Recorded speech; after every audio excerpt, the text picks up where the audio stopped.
Why was vernacular literature important for medieval culture? Imagine a world where only a few could read and understand the stories and ideas of their time. Now picture a world where everyone, no matter their background, could share and understand stories in their own language. That's what vernacular literature did during the Middle Ages. It made stories, religious texts, and poetry accessible to everyday people, not just scholars who knew Latin. Latin was the language of the church and the educated elite, but most common folks spoke local languages like Old Church Slavonic, Greek, or Slavic dialects. Writing in these languages meant more people could read and learn from the stories and teachings. In Southeast Europe, this was especially important.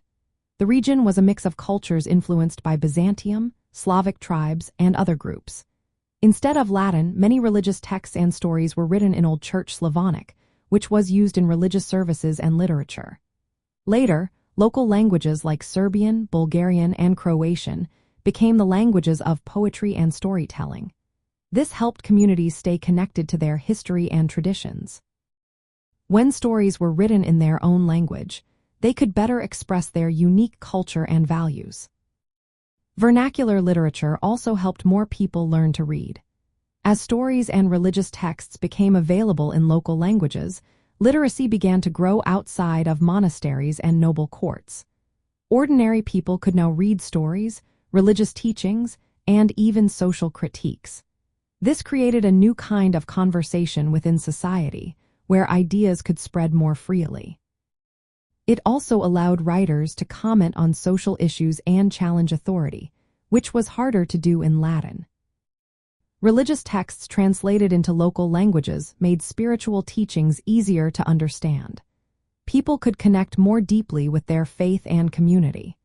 Many stories came from oral traditions, passed down through generations by word of mouth. Writing these stories down preserved them for future generations and kept alive the cultural identity of the region. Overall, vernacular literature acted as a bridge. It connected oral traditions with written culture, the common people with the educated elite, and local identities with larger cultural movements. It helped shape the languages, stories, and sense of self that still influence Southeast Europe today. Without it, much of the region's rich history and artistic expression might have been lost or remained hidden behind Latin texts.